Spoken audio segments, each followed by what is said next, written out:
January 26th, 1966.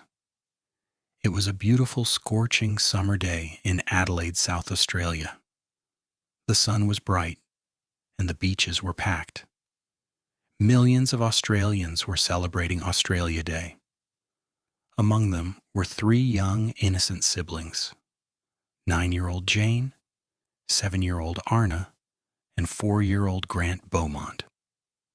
They wanted to visit the nearby Glenelg Beach to cool off. It was a familiar route, just a short 5-minute bus ride from their home.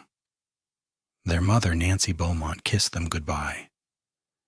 She handed Jane a few coins for the bus fare and lunch. The children promised their mother they would return on the 4 p.m. bus. Nancy felt completely safe.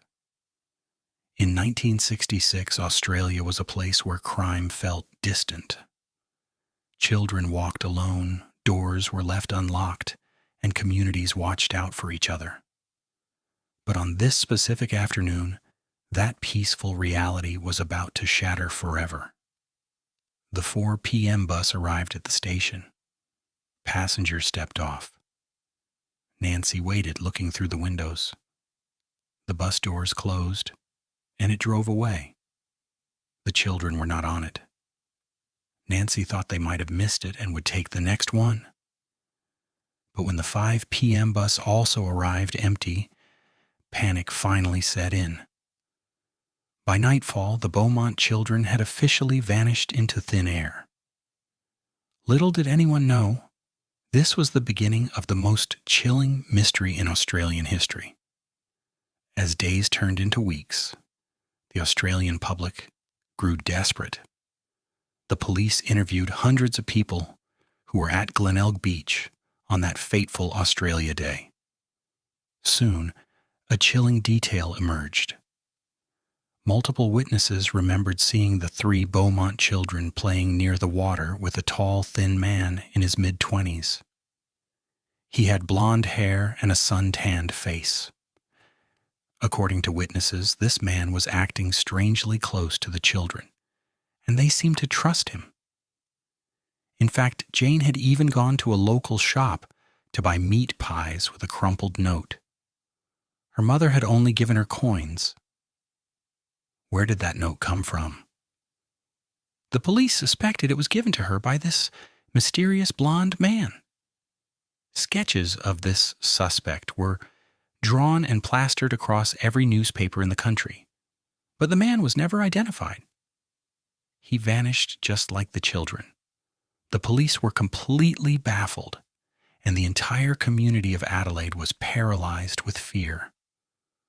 Who was this predator, and how did he walk away with 3 children in broad daylight on a crowded beach without anyone noticing anything wrong? Over the decades, investigators looked into several terrifying suspects. The first major suspect was a man named Bevan Spencer von Einem. He was a convicted child killer who was already in prison for a different, horrific crime in Adelaide during the 1970s. Police found striking similarities in his dark pattern, but they could never link him directly to the Beaumont children. Years later, another shocking name surfaced: Harry Phipps. He was a wealthy local businessman who lived very close to Glenelg Beach. Decades after the disappearance, Harry's own son came forward with a horrifying claim. He alleged that his father was a dangerous predator and that he had seen the missing children in their own backyard on the day they vanished. In 2018, police dug up a factory site previously owned by Phipps, looking for remains. The whole country held its breath, waiting for answers. But after days of intense digging, the search ended in total heartbreak.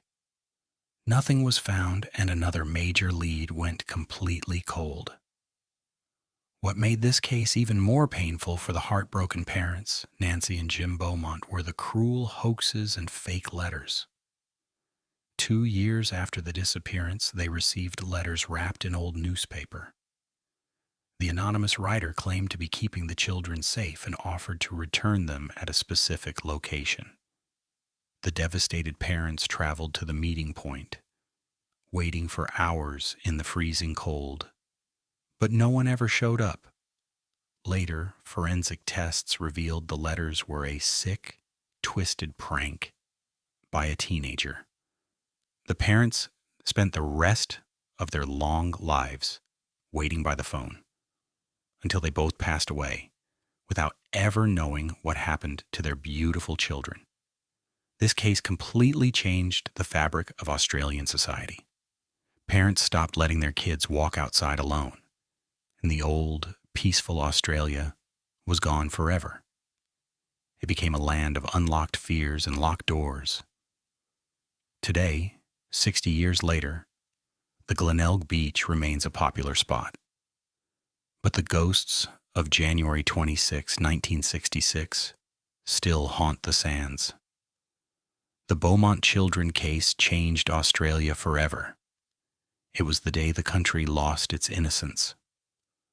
Were they taken by the mysterious blonde man, or is the truth buried somewhere we haven't looked yet?